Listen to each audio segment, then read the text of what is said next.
आज अपन नेक्स्ट बात करते हैं अपना अगला चैप्टर है जिसका नाम है अध्याय नंबर 5 द्वितीयक क्रिया। इससे पहले अपन लोगों ने प्राथमिक क्रिया क्या होती है जिसके अंतर्गत कौन सी क्रियाओं को शामिल करते हैं उसके बारे में बात की थी। और अगली कड़ी में अपन लोग बात करते हैं द्वितीयक क्रिया, यानी अपन इस चैप्टर में ये समझने का प्रयास करेंगे कि द्वितीयक क्रिया के अंतर्गत क्या आता है।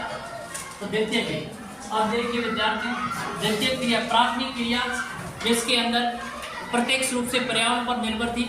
इसी प्रकार से अपन द्वितीयक क्रियाकलाप की बात करते हैं विद्यार्थियों, तो इसके अंतर्गत अपन ये देखेंगे कि जो प्राकृतिक संसाधन है उन संसाधनों के रूप या गुणों में तकनीकी के माध्यम से क्या करना, बदलाव करना। यानी जो भी हम प्रकृति से पदार्थ प्राप्त हो रहा है उस पदार्थ के अंदर उसकी जो गुणवत्ता है उसकी गुणवत्ता को बढ़ाना।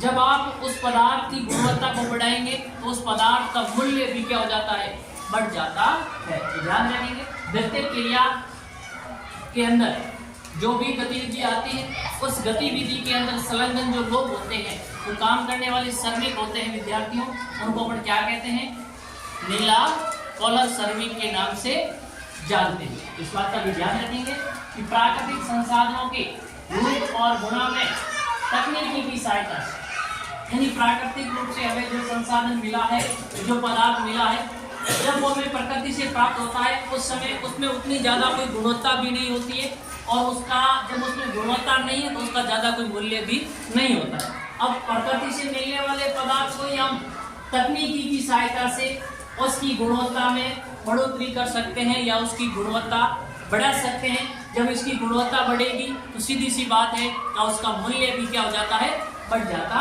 है। तो संसाधनों की गुणवत्ता बढ़ने से उसके मूल्य में क्या हो जाती है विद्यार्थियों, वृद्धि हो जाती है या उसका मूल्य बढ़ जाता है। जैसे अपन बात करते हैं जो अपने पास कपास होता है विद्यार्थियों, कृषि करते हैं कपास की, तो प्राथमिक क्रियाकलाप के अंतर्गत आता है। जो कपास होता है उस समय सीधा उत्पादन हुआ कपास का, उसको अगर अपन लोग बाजार में बेचते हैं तो वो कम मूल्य पर जाता है। अगर उसी कपास से तंतु निकाले जाते हैं उद्योगों के अंदर और उन तंतुओं से उद्योगों के माध्यम जो कपास था उस कपास के क्या निकाले गए, धागे यानी तंतु, और उन तंतुओं से तकनीकी की सहायता क्या किसका निर्माण कर दिया गया, कपड़े का निर्माण कर दिया जाता है विद्यार्थियों। तो उसी कपास का रूप बदला, उसकी गुणवत्ता बढ़ी, रूप बदल करके गुणवत्ता बढ़ी, इसके माध्यम से तकनीकी के माध्यम से बढ़ी। अब बढ़ने से उसकी मूल्य में भी क्या होगी विद्यार्थियों, वृद्धि हो जाती है। तो आगे अपन देखेंगे कि ये जो द्वितीयक क्रिया है इसके अंदर किससे संबंधित है, ये एक तो विनिर्माण, दूसरा प्रसंस्करण और तीसरा निर्माण। यानी विनिर्माण ध्यान रखना, प्रश्न आ सकता है कि निम्न में से कौन सी क्रियाएं द्वितीयक क्रिया से संबंधित नहीं है या कौन से क्रियाकलाप द्वितीयक क्रिया से संबंधित नहीं है। विनिर्माण है, प्रसंस्करण और निर्माण, ये तीनों की तीनों उद्योग है विद्यार्थियों द्वितीयक क्रिया से क्या है, संबंधित है। अभी निर्माण क्या होता है, जब निर्माण का मतलब ये होता है, इसका शाब्दिक अर्थ के बारे में बात करें तो हाथ से बन रहा, यानी वैसे ये विनिर्माण एक संकुचित शब्द है, इसके स्थान पे आजकल अपन निर्माण यानी उद्योग का उपयोग है वो करते हैं। विनिर्माण का मतलब होता है, इसका शाब्दिक अर्थ होता है हाथ से बना, यानी प्राचीन समय के अंदर प्रकृति से प्राप्त होने वाली विभिन्न प्रकार की वस्तु उसके मूल्य उसके रूप या आकार में परिवर्तन है तो हाथ से किया जाता था।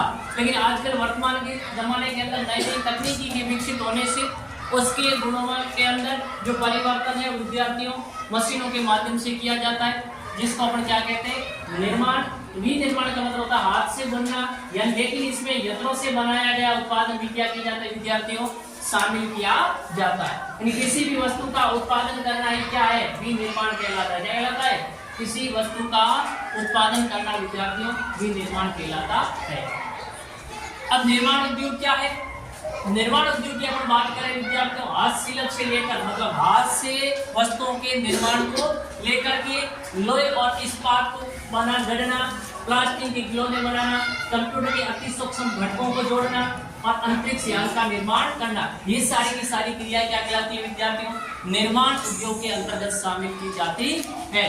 भले आप हाथ से लेकर के लोग हाथ से बनने वाली वस्तु, लोहे और इस्पात से कोई वस्तु का निर्माण आप लोगों ने किया है, या प्लास्टिक का कोई खिलौना बनाया है, या कंप्यूटर के अति सूक्ष्म जो घटक होते हैं या जो पुर्जे होते हैं उनको आपने जोड़ा है या अंतरिक्ष यान का निर्माण किया है, ये सारी की सारी क्रियाएं क्या कहलाती है, निर्माण उद्योग के अंतर्गत शामिल होती है।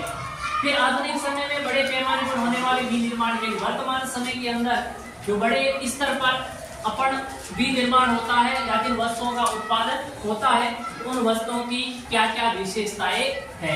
तो अब देखिए एक कौशल का विशिष्टीकरण या उत्पादन की विधियां। अपन जानते हैं कि वर्तमान समय के अंदर अगर अपन जिन वस्तुओं का उत्पादन कर रहे हैं उन वस्तुओं की क्वालिटी नहीं है, उसकी गुणवत्ता नहीं है, तो वह वस्तु बाजार के अंदर अपना स्थान है वो कायम नहीं कर पाएगी। यानी उसको बाजार के अंदर उसको कोई विक्रय नहीं करेगा, उसको कोई खरीदेगा नहीं, उसका निर्यात नहीं हो सकता है। इसलिए ये कह रहा है कि कौशल का विशिष्टीकरण विभिन्न नए नए तरीकों के माध्यम से और वस्तुओं का क्या करना बच्चों, निर्माण, नई अच्छी क्वालिटी की वस्तुओं का, यानी आपके पास जितनी योग्यता है उन सब योग्यताओं के माध्यम से जितना हो सके उतना बढ़िया से बढ़िया अच्छी क्वालिटी की वस्तु का क्या करना विद्यार्थियों, निर्माण करना। एक बात यह है आधुनिक कौशल का विशिष्टीकरण यानी उत्पादन की विधियां विशिष्ट कौशल के द्वारा यानी अच्छी कलात्मक कौशल के द्वारा उपयोग कर कारखाना में थोड़ा ही सामान उत्पादन किया जाता है जो आदेश के अनुसार बनाया जाता है। यानी विशिष्ट कौशल का उपयोग करके इन उच्च गुणवत्ता की वस्तु है वो कम मात्रा में ही क्या की जाती है विद्यार्थियों, उत्पादित की जाती है, क्योंकि उच्च क्वालिटी की वस्तु को खरीदने वाले लोग बिल्कुल क्या होते हैं, कम होते हैं, इसलिए कम मात्रा में उसका उत्पादन होता है। वो उत्पादन भी किसी आदेश के अनुसार किया जाता है और इस प्रकार की वस्तु को बनाने में लागत क्या आती है विद्यार्थियों, अधिक आती है और अधिक उत्पादन का संबंध बड़े पैमाने पर पाए जाने वाले सामान से है। अभी बात करें यंत्रीकरण। यंत्रीकरण का मतलब होता है मशीनीकरण। यंत्रीकरण का मतलब क्या होता है, मशीनीकरण। यानी आपने कुछ इसका मतलब होता है विद्यार्थियों यंत्रीकरण मशीनीकरण, किसी कार्य को करने के लिए मशीनों का क्या करना विद्यार्थियों, प्रयोग करना। यदि आप कोई भी काम कर रहे हैं उस काम को करने के लिए किसका उपयोग करें, अगर आप उस कार्य के अंदर मशीनों का उपयोग करते हैं उसी को क्या कहते हैं, यंत्रीकरण के नाम से जानते हैं। जैसे पुनः निर्देशन व शॉर्ट पास कंप्यूटर नियंत्रण प्रणाली से युक्त स्वचालित कारखाना के अंदर इन मशीनों का क्या किया जाता है विद्यार्थियों, उपयोग किया जाता है। इन कहने का मतलब स्वचालित का मतलब कि अपने आप चलने वाली मशीनें, यहाँ पे श्रम या लोगों की आवश्यकता बिल्कुल भी नहीं होती है। प्रौद्योगिकी नवाचार तकनीकी के अंदर सुधार करना या नई नई तकनीकी का क्या करना, प्रयोग करना, यानी शोध एवं विकासमान युक्तियों के द्वारा विनिर्माण की गुणवत्ता को नियंत्रित करने और अपशिष्टों के निस्तारण के लिए हमें नई नई तकनीकें क्या करना चाहिए विद्यार्थियों, उपयोग करना चाहिए। अगला संगठनात्मक ढांचा, यानी उस जो भी आप वर्तमान समय में बड़े स्तर का जो उद्योग स्थापित करने जा रहे हो उस बड़े स्तर के उद्योग का संगठन कैसा है, उसका ढांचा कैसा क्या है, कि वहाँ पे जो वर्तमान तकनीक का उपयोग करे वो तकनीकी कैसी है, जटिल तकनीकी है, अत्यधिक विशिष्टीकरण के द्वारा कम लागत और कम समय में अधिक मात्रा में किसका उत्पादन किया जाता है, सामान का अधिक मात्रा में क्या किया जाता है, उत्पादन किया जाता है और बड़े क्या होते हैं वहाँ पे संगठन होते हैं।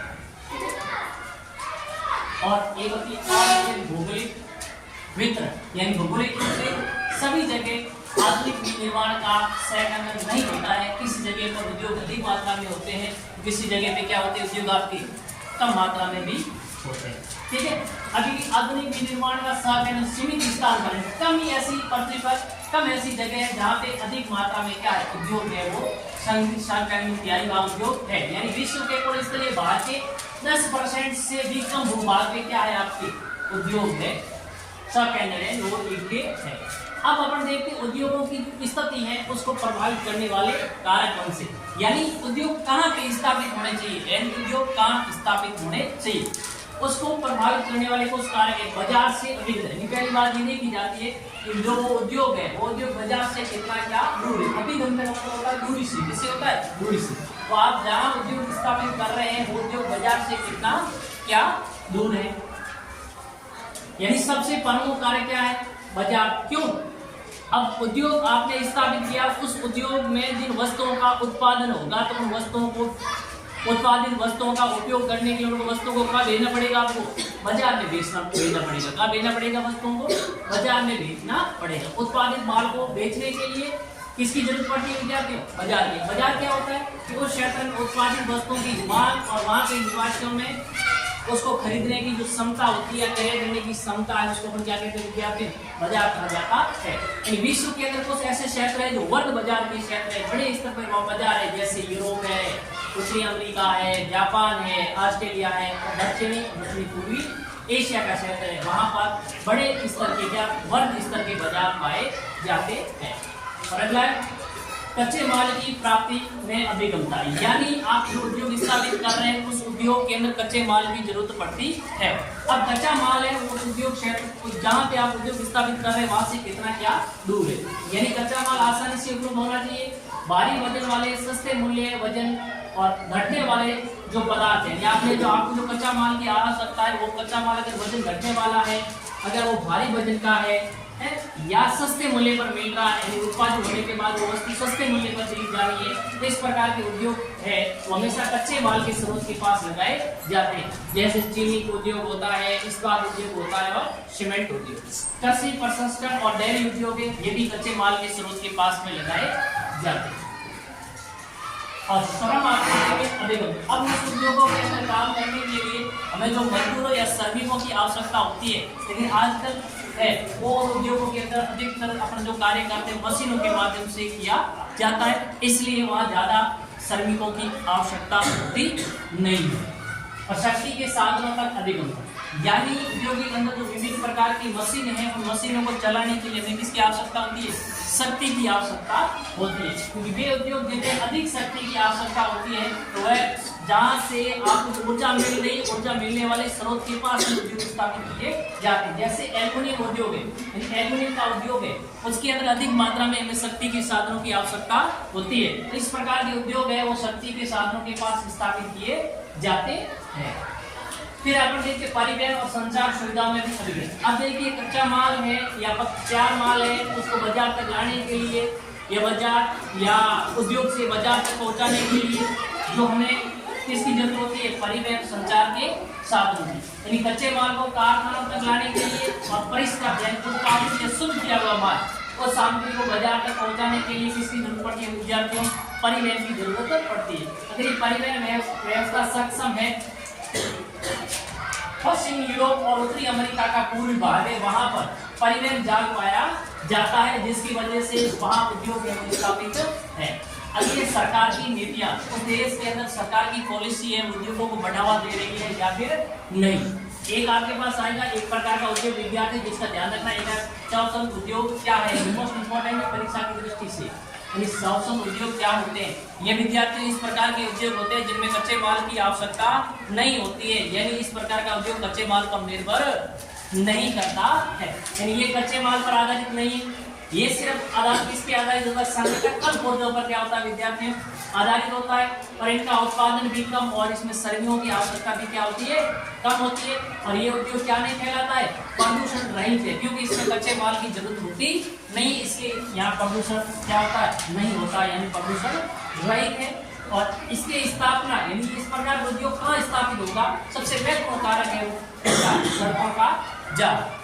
ठीक है, तो ये बात आप लोग ध्यान रखेंगे। आगे बढ़ते हैं तो अगला है विनिर्माण उद्योगों का वर्गीकरण। यानी इस विनिर्माण उद्योगों का वर्गीकरण अपने कितने आधार पे करेंगे? तो एक उनके आकार के आधार पे, कच्चे माल के स्रोत के आधार पे, उत्पाद के आधार पे और किसके आधार पे? स्वामित्व के आधार पे। जब आकार के आधार पे बात करते हैं तो ये उद्योग कितने प्रकार के होते हैं विद्यार्थियों? 3 प्रकार के होते हैं। कुटीर या जिसको मैं कह सकता हूँ घरेलू उद्योग, छोटे पैमाने के उद्योग और बड़े पैमाने के उद्योग।